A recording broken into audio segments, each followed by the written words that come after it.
संतोषी माता की जय। संतोषी माता का व्रत और पूजन करने के लिए शुक्रवार का दिन अति शुभ माना गया है। शुक्रवार के दिन सभी माता के भक्त माता का पूजन और व्रत करते हैं। आइए आज आप और हम साथ में संतोषी माता की कथा का पाठ करें। संतोषी माता व्रत कथा। एक बूढ़ी माँ थी जिसके कुल 7 बेटे थे। 6 अपनी जगह काम में व्यस्त रहते और एक निकम्मा था। माता अपने सभी 6 बेटों के लिए रसोई बनाती, लेकिन उस 7वें बेटे का हमेशा तिरस्कार करती और उन 6 बेटों की जूठन खिलाती। एक दिन वो निकम्मा बेटा अपनी बीवी से कहने लगा, देखो मेरी माँ मुझे कितना प्यार करती है। उसकी पत्नी ने कहा, क्यों नहीं, अपने सभी 6 बेटों का झूठा जो खिलाती हैं तुम्हें। बेटा ये क्या बोल रही हो, मेरी माँ कभी मुझे ऐसा खाना नहीं खिलाएगी। जब तक मैं अपनी आंखों से न देखूं तब तक मैं ये नहीं मान सकता। वो हंसते हुए बोली, अच्छा जब आंखों से देख लोगे तब तो मानोगे ना। कुछ दिन गुजर गए और एक त्योहार के मौके पर सब फिर से इकट्ठा हुए। त्योहार के उपलक्ष्य में घर में नाना प्रकार के भोग बने हुए थे, लेकिन उनमें से देसी घी के बने हुए लड्डू सबका आकर्षण अपनी ओर खींच रहे थे। लेकिन 7वें बेटे को आज अपनी माँ के प्रति प्रेम देखना था, सो वो अपने सिर दुखने का बहाना बनाकर रसोई घर में ही अपने सिर पर एक पतला कपड़ा ओढ़कर सो गया और वहाँ क्या हो रहा है ये सब देखने लगा। भोजन का समय हो गया। माँ ने एक एक करके सभी 6 बेटों को बुलाया और सभी को अपने हाथों से खाना परोसा। सभी ने संतुष्ट होकर भोजन किया और वहाँ से उठ खड़े हुए।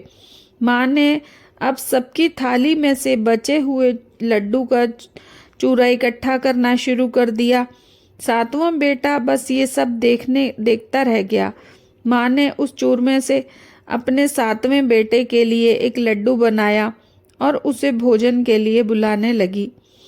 अरे बेटा देख, तेरे भाई भोजन कर गए, अब तू कब करेगा, चल आजा तू भी भोजन कर ले।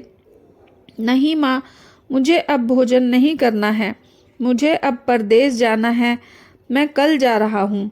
परदेश? अच्छा तो फिर कल क्यों जा रहा है, आज ही चला जा, माँ ने कहा। क्यों नहीं माँ, मैं आज क्या अभी जा रहा हूँ, बेटे ने गुस्से में कहा। अब 7वां बेटा अपना सामान बांधे परदेश जाने को घर से निकल रहा था कि उसे अपनी पत्नी की याद आ गई। पत्नी गौशाला में उपले बना रही थी। वो उसके पास गया और कहा, हम जावें परदेश आवेंगे कुछ काल, तुम यहाँ संतोष से रहियो धर्म आपनो पाल। उसने कहा, जाओ पिया आनंद से, हमरो सोच हटाए, राम भरोसे हम रहें, ईश्वर तुम्हें सहाय। 2 निशानी आपनी देख धरू मैं धीर, सुधी मत हमरी बिसारियो, रखियो मन गंभीर। उसने खुद को टटोला और कहा, मेरे पास तो कुछ नहीं, बस ये एक अंगूठी है, सो ले ले और अपनी कोई निशानी मुझे दे। वो बोली, मेरे पास क्या हो सकता है, बस ये गोबर भरे हाथ हैं। इतना कह उसने अपने गोबर भरे हाथ से उसकी पीठ पर छाप लगा दी। अब वो चला गया और चलते चलते किसी दूर नगर में आ पहुंचा। वो काम की तलाश में यहाँ वहाँ भटक रहा था, किसी जगह उसे काम नहीं मिल पा रहा था। तब वो एक साहूकार की दुकान पर जा पहुंचा और बोला, भाई मुझे काम पर रख लो। किस्मत से साहूकार को भी जरूरत थी। उसने कहा, रह जा। लड़के ने कहा, तनख्वाह क्या दोगे? साहूकार बोला, काम देखकर दाम मिलेंगे। लड़के को साहूकार की नौकरी मिल गई। वो सुबह 7 बजे से लेकर रात के 10 बजे तक दुकान का सारा काम संभालने लगा।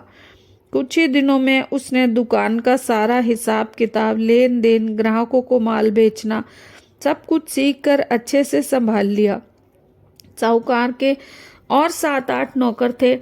वो इस लड़के का काम देखकर चकित हो गए और कहने लगे, अरे ये तो बहुत ही होशियार लड़का है। साहूकार ने भी लड़के का काम देखा और उससे बहुत प्रभावित हुआ और उसने 3 महीने के समय में ही आधे मुनाफे का हिस्सेदार बना दिया। वो कुछ वर्ष में एक नामी सेठ बन चुका था और साहूकार अपना सारा कारोबार उसे सौंपकर चला गया। इधर लड़के की पत्नी को उसके सास ससुर बहुत दुख देने लगे। उसने अपने घर का सारा काम कराते और फिर उसे जंगल में लकड़ी लेने भेज देते। उसके खाने में आटे की निकली भूसी की जो रोटी और फूटे नारियल के नरेली में पानी दिया जाता। एक दिन की बात है, जब वो जंगल में लकड़ी लेने जा रही थी, तब कुछ स्त्रियों को संतोषी माता का व्रत करते हुए देखा। वो बड़ी विस्मयता से उन स्त्रियों को व्रत करता देख खड़ी हो देखने लगी और पूछा, हे बहनों, आप ये किस देवता का व्रत कर रही हो और इस व्रत के करने से किस पुण्य फल की प्राप्ति होती है? अगर आप मुझे कृपा करके बताएं तो मैं आपका बड़ा एहसान मानूंगी। तभी उनमें से एक स्त्री ने कहा, देखो, हम संतोषी माता का व्रत कर रहे हैं। इस व्रत को करने से निर्धनता और दरिद्रता का नाश होता है। यही नहीं, अपने मन में जो भी कामनाएं हों वो सब संतोषी माता की कृपा से पूरी होती हैं। वो अब इस व्रत को करने की उत्सुक हो गई और उनसे व्रत की विधि पूछने लगी। तब वह स्त्री बोली, देखो, 1.25 आने का गुड़ चना लेना या फिर इच्छा हो तो 5.25 रुपए का लेना, 1.25 रुपए का लेना, जो भी अपनी सहूलियत के अनुसार। अपने मन में कोई परेशानी लाए बिना श्रद्धा और प्रेम से जितना हो सके सवाया लेना। प्रत्येक शुक्रवार को निराहार रहना और संतोषी माता की कथा सुनना। देखो, इस बीच क्रम ना टूटे, लगातार नियम पालन करना। जब कोई सुनने वाला ना हो तो अपने सामने घी का दीपक जलाकर रखना और एक लोटे में जल रखकर उसके सामने कथा कहना। जब तक मनोकामना सिद्ध ना हो जाए तब तक नियम का पालन करना और जब सिद्ध हो जाए तो व्रत का उद्यापन करना। माता का सत है कि 3 माह में फल देती हैं। यदि किसी के ग्रह खोटे हों तो भी माता साल भर में फल अवश्य देती है। ध्यान रहे, फल सिद्ध होने पर ही उद्यापन करना, बीच में मत करना। उद्यापन में 2.5 सेर आटे का खाजा और इसी नाप से खीर और चने का साग बनाना। अपने घर निमंत्रण देके 8 लड़कों को भोजन करवाना। हो सके तो देवर जेठ भाई बंधु को बुलाना और ना हो सके तो पड़ोसी रिश्तेदारों को बुलाना। उन्हें प्रेम से भोजन करवा के यथाशक्ति दक्षिणा दे के विदा करना और माता के नियम का पालन करना। और हाँ, ध्यान रहे, उस दिन घर में खटाई ना खाना। ये सब सुन बुढ़िया के बेटे की बहू हर्षित होके चल दी। जंगल से लकड़ी लेके आने के रास्ते में उसने लकड़ियों के बीच बेचा और उसी पैसों से गुड़ और चना खरीदकर संतोषी माता के व्रत की तैयारी शुरू कर दी। रास्ते में आते उसको एक मंदिर दिखा। उसने पूछा, ये किस देवता का मंदिर है? सबने कहा, यह संतोषी माता का मंदिर है। सुनते ही वो मंदिर जाके माता के चरणों में गिरकर लौटने लगी। दीन भाव से वो माता की विनती करने लगी, हे माँ, मैं अबोध अज्ञानी हूँ, व्रत के नियम को नहीं जानती, मैं अत्यंत दुखी हूँ। हे माँ, हे जगत जननी, मेरा दुख दूर कर, मैं तेरी शरण में आई हूँ। माता को दया आ गई। एक शुक्रवार बीता कि दूसरे शुक्रवार को उसके पति का पत्र आ पहुंचा और तीसरे को उसका भेजा हुआ पैसा। ये सब देख जेठ जिठानी मुंह बंद हो गए। उनके लड़के ताना देने लगे, अब तो काकी के पत्र आने लगे, पैसा आने लगा, अब तो उनकी खातिर बढ़ेगी। बुढ़िया के बेटे की बहू बेचारी सरलता से कहती, भैया, कागज आवे रुपया आवे, हम सबके लिए अच्छा है। ऐसा बोलकर अपनी आंखों में आंसू भरकर माँ संतोषी के चरणों में मंदिर जा पहुंची और माता रानी के चरणों में गिरकर बोली, हे माँ, मैंने तुमसे पैसा कब मांगा है? मुझे इस पैसे से क्या काम है? मुझे तो अपने सुहाग से काम है। मैं तो बस अपने स्वामी के दर्शनों की मांगूं। माँ उस पर प्रसन्न हुई और कहा, जा बेटी, तेरा स्वामी तेरे पास आएगा। माता के ये वचन सुन भोली बहू बावली होकर मंदिर से घर जा पहुंची और अपने काम में व्यस्त हो गई। यहाँ माता सोच में पड़ गई कि मैंने इस भोली को बोल तो दिया कि तेरा स्वामी तुझे मिलेगा, लेकिन कैसे? वो तो इसे स्वप्न में भी याद नहीं करता। उसे याद दिलाने के लिए मुझे ही जाना होगा। तब एक रात माता बुढ़िया के बेटे के स्वप्न में जा पहुंची। ओ साहूकार के बेटे, उठ, सो रहा है या जाग रहा है? तब उस लड़के ने कहा, हे माता, सोता भी नहीं और जागता भी नहीं, बोलो क्या आज्ञा है? माँ बोली, तेरे घर बार कुछ है कि नहीं? लड़का बोला, है ना, मेरे पास सब कुछ है। मेरे माँ बाप हैं, बहू है, मुझे किस चीज़ की कमी है? माँ बोली, हे पुत्र, तू बहुत भोला है। तेरी पत्नी बड़े कष्ट उठा रही है। तेरे माँ बाप उसे बड़ा दुख दे रहे हैं। तू जा, वो तेरे लिए तरस रही है और अपनी पत्नी की सुधि ले। वो बोला, हाँ माँ, ये तो मुझे पता है, लेकिन इस कारोबार को छोड़कर कैसे जाऊं? परदेश का मामला है, हिसाब किताब देखना है। यहाँ मेरे अलावा कोई और है भी तो नहीं जिसे मैं ये सब समझा कर चला जाऊं। मैं कैसे जाऊं माँ? माँ बोली, मेरी बात मान, तेरी समस्या का समाधान मिल जाएगा। कल सवेरे उठकर नहा धोकर संतोषी माता का नाम ले, एक घी का दीपक जला, माँ को दंडवत प्रणाम करके दुकान पर जा बैठ। देखते देखते तेरा सारा लेन देन चुक जाएगा, जमा माल बिक जाएगा, संध्या होते होते धन का ढेर लग जाएगा। माँ की बात सुन वो सुबह नहा धोकर माँ संतोषी का नाम लेकर एक घी का दीपक जला, माँ को दंडवत प्रणाम करके अपनी दुकान पर जा बैठा। कुछ ही देर में पैसे देने वाले अपना हिसाब किताब चुकता करके चले गए। लेने वाले सारे अपना हिसाब करके गए। माल को खरीदने के लिए लोग नकद दाम देकर खरीद कर ले गए। उसका मन बड़ा खुश हो गया। वो माता का नाम लेते हुए अपने घर जाने के वास्ते गहने, कपड़े, मिठाइयाँ खरीदने लगा। वहाँ का सारा काम निपटाकर वो सीधा अपने घर जाने को रवाना हुआ। उधर लड़के की पत्नी जंगल में लकड़ी लेने जाती है और रास्ते में आते हुए माता के मंदिर पर रुकती है। ये अब उसका रोज का कर्म हो गया था। समझो, वहीं धूल उड़ती देख माता से पूछने लगी, हे माँ, ये धूल कैसी उड़ रही है? माँ बोली, हे पुत्री, तेरा पति आ रहा है। अब तू ये काम कर, इन लकड़ियों के 3 गठरे बना ले। एक उस नदी के पास, दूसरा मेरे मंदिर में और तीसरा अपने सिर पर रख। जब तेरा पति आएगा तो उसे लकड़ियों का गट्ठर देख मोह पैदा होगा। वो यहाँ रुकेगा, अपना नाश्ता पानी करके अपनी माँ से मिलने जाएगा। तब उसी समय तू लकड़ियों का गट्ठर लेके जाना और चौक में रखते हुए ज़ोर से आवाज़ लगाना, लो सासू जी, लकड़ियों का गट्ठर लो, भूसी की रोटी दो और नारियल के खोपड़े में पानी दो।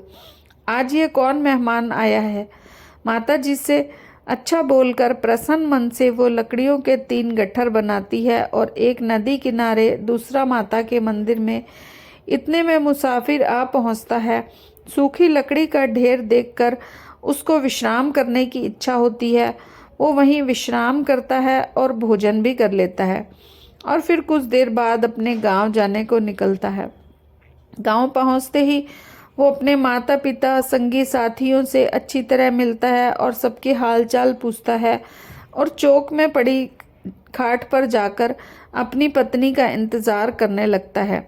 इतने में वो बावली लकड़ लेकर आती है और चौक में रख देती है। अपनी सासू माँ को जोर से 3 आवाज़ लगाती है, लो सासू जी, लकड़ियों का गट्ठर लो, भूसी की रोटी दो, नारियल के खोपड़े में पानी दो। जब उसकी नज़र खाट पर बैठे आदमी पर पड़ती है, वो बोलती है, अरे ये कौन मेहमान आया है? तभी उसकी सास उसे आवाज़ लगाते हुए बाहर आती है। अपने दिए गए अत्याचार पर पर्दा डालते हुए कहती है, अरे ऐसा क्यों कहती है बहू? कौन मेहमान आएगा? तेरा मालिक ही तो आया है। ले बैठ, मीठा भात का, कपड़े गहने पहन, अपनी पत्नी की आवाज़ सुन उसका पति उसे देखता है और अपनी दी हुई अंगूठी देख व्याकुल हो जाता है। अपनी माँ से पूछता है, माँ ये कौन है? माँ, बेटा ये तेरी बहू है। जब से तू गया है बावली हो पूरे गांव में भटकती फिरती है। घर का काम कुछ करती नहीं, बस 4 पहर आकर खाना खा जाती है। बेटा बोला, अच्छा माँ, मैंने तेरी भी सुन ली और इसको भी देख लिया। अब मुझे दूसरे घर की चाबी दो, मैं वहीं जाकर रहूँगा। माँ बोली, ठीक है बेटा, जैसी तेरी मर्जी। अब उसने दूसरे घर की तीसरी मंजिल का कमरा खोला और अपना सारा सामान जमाया। एक ही दिन में पुराने कमरे को राजा के महल की तरह सजा दिया। अब क्या था, उसकी पत्नी सुख भोगने लगी। इतने में शुक्रवार आ गया। उसने अपने पति से कहा, देखो मुझे संतोषी माँ का व्रत उद्यापन करना है। पति बोला, खुशी से करो। पति की रजामंदी मिलने पर वो खुशी से माता के व्रत के उद्यापन में जुट गई। अपनी जिठानी के बच्चों को भोजन के लिए निमंत्रण देने चली गई। जिठानी ने स्वीकार तो किया, लेकिन उसके जाते ही बच्चों से कहने लगी, देखो भोजन के समय चाची से खटाई मांगना, ताकि उसका उद्यापन पूरा ना हो पाए। अब लड़के भोजन के लिए आते हैं, खीर खाना पेट भर के खाते हैं और बाद में बोले, अरे चाची हमें खटाई दो, हमें ये खाना नहीं भाता, हमें अरुचि होती है। चाची ने कहा, आज किसी को खटाई नहीं मिल सकती, ये तो संतोषी माता का प्रसाद है। तब सब बच्चे उठ खड़े हुए और बोले, लो पैसा दो।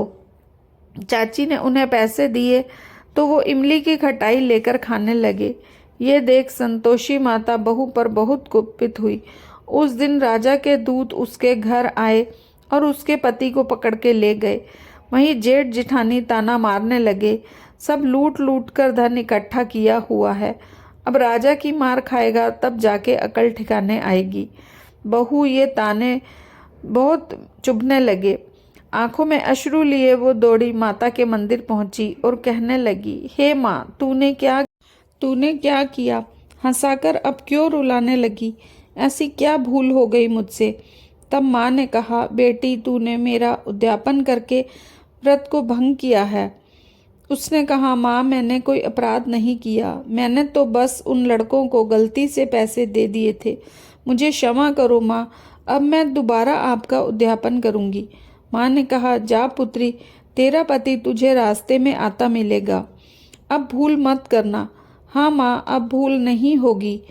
जा पुत्री, तेरा पति तुझे रास्ते में ही आता मिलेगा। अब वो खुशी से निकली और रास्ते में पति को आता हुआ देख बोली, कहाँ गए थे? अरे राजा ने बुलाया था, इतना धन जो कमाया है उसका कर देने गया था। चलो अच्छा हुआ, अब घर को चलो। अब कुछ दिन में फिर से शुक्रवार आता है। मैं बोली, मुझे माता का उद्यापन करना है। पति ने कहा, करो। वो फिर जिठानी के लड़कों को भोजन के लिए बुलाने गई। जिठानी ने उसे खरी खोटी सुनाई और फिर अपने बच्चों को सिखाने लगी, अब तुम भोजन करने जाओ तो सबसे पहले खटाई ही मांगना। भोजन के दिन लड़के अपनी चाची के घर जा पहुँचे और कहने लगे, आज हमें खीर नहीं खानी है, हमारा जी बिगड़ा है, हमें खटाई खाने को दो। वो गुस्से में बोली, यहाँ खटाई नहीं मिलेगी, खाना हो तो खाओ। ब्राह्मण के घर जाकर उनके लड़कों को आमंत्रित करके उनको खाना खिलाया और दक्षिणा की जगह उन्हें एक एक फल दिया और विदा किया। माता की कृपा से उसे 9वें माह में चंद्रमा के समान रूपवान पुत्र प्राप्त हुआ। अब वो प्रतिदिन माता के मंदिर अपने पुत्र को लेके आने लगी। एक दिन माता ने सोचा, ये प्रतिदिन मेरे मंदिर में आया करती है, क्यों न आज मैं इससे मिलने इसके घर जाऊं। तब माता ने एक भयावह रूप धारण किया। गुड़ चने से सना हुआ मुख, उस पर सूंड की तरह लंबे होठ, उस पर मक्खियां भिनभिना रही थी। माता चलते चलते उसके घर आ पहुंची और उसके घर की दहलीज पर पैर रखती है। दहलीज पर पैर रखते ही सास चिल्लाते हुए बाहर आई, अरे देखो देखो, कोई चुड़ैल डाकिनी चली आ रही है, लड़कों इसे भगाओ नहीं तो ये किसी को खा जाएगी। सभी लड़के इकट्ठा हुए उसे भगाने लगे। बहू रोशनदान से ये सब देख रही थी। वो बावली हो चिल्लाने लगी, आज मेरी माताजी मेरे घर आई हैं, बच्चे को दूध पीने से हटाती है। और इतने ये सब देख सास का क्रोध फूट पड़ा। बोली, क्या बावली हुई है, क्यों उतावली हो रही है। तभी माँ के प्रताप से जहाँ देखो बच्चे ही बच्चे नजर आने लगे। बहू बोली, माँ, मैं जिनका व्रत करती हूँ ये वही संतोषी माता हैं। तब सबको बोध हुआ और सभी माता के चरणों में गिरकर क्षमा याचना करने लगे। हे माता, हम सब अज्ञानी हैं, आपके व्रत की विधि हम नहीं जानते। हमने आपके व्रत को भंग करके एक बड़ा अपराध किया है।